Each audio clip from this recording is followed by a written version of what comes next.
Hi everyone, welcome to RK Sports and our preview for the one-day international series between India and England.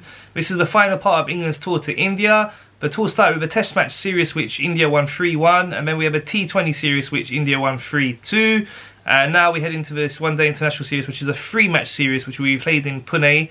So we just take a quick look back at the T20 series. It was very competitive, as the scoreline suggests, and throughout the series it was back and forth. The first match was won by England.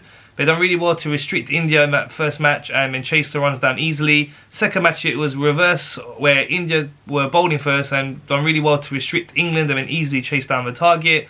And the third match, it was again a case of the team bowling first, restricting the team that were batting first to a low score and then chasing it down quite comfortably. So there was a situation where the dew factor also did play a part in that, and it seemed that it was easy for the team that were chasing, but also there was a lot of good cricket on the teams that were bowling first in all three matches, and you can't really say it was all down to the dew, and that was shown in the fourth and the fifth matches, as India this time in both their matches lost the toss and both times had to bat first, and both times they batted really well, got really above par scores on the board, and then that made it difficult for the team chasing, even though the conditions were helping them. With a big score to chase, both times England were unable to do it, and it was a really good win for India there, especially as they were missing a couple of their frontline bowlers. You know, we know how good Bumrah is in the format, so he wasn't there.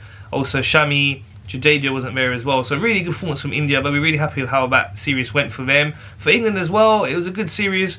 They were looking to obviously get familiar with the conditions that they're going to face in the upcoming World Cup, which is in October, not long away, the T20 World Cup. So they went in full strength team throughout the series. The only time they made a change is when there was an injury to Mark Wood. Apart from that, it was full strength throughout the series, and they did perform really well. Like I say, it was competitive, and in the last match as well, they were in with a chance, chasing that huge score that India put. There was a really good partnership between Jos Buttler and Darwin Malan, but once the wicket of Buttler went, then it was difficult and the run rate was just escalating, and then it was too much to chase for them in the end. But really good performance on both sides, you're saying, that T20 series, and that sets us up nicely for the one-day international series. So with this series, it's a three-match series. All three matches will be played in Pune. So if we look at the head-to-heads first, they played 100 matches against each other, and it's 53 wins for India and 42 wins for England. In terms of the team news, for India, there's still no Bumrah, Shami or Jadeja. For England, Jofra Archer's been ruled out injured. It's been announced he's going to miss this series and the start of the IPL, so that's a big blow for England. And also Joe Root would be one of their main batsmen in the one-day international team. He's been rested for this series, so he's going to be a big miss.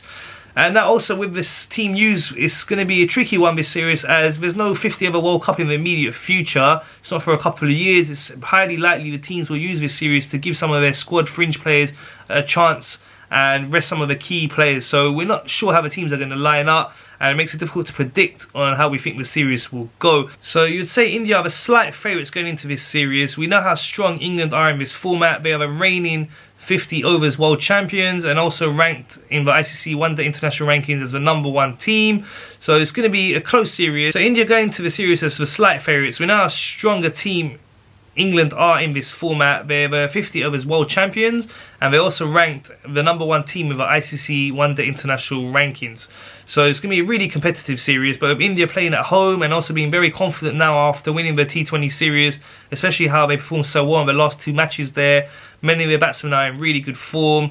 Virat Kohli played 3 outstanding innings in that series, and in the last match also we saw a sublime innings from Rohit Sharma. Hardik Pandya as well got some runs, having struggled earlier in the series. Rishabh Pant's been in good form throughout the Test series and also had some good cameos in the T20s. So their batsmen are looking really strong. Got a good bowling unit, even though they're missing some of their frontline bowlers.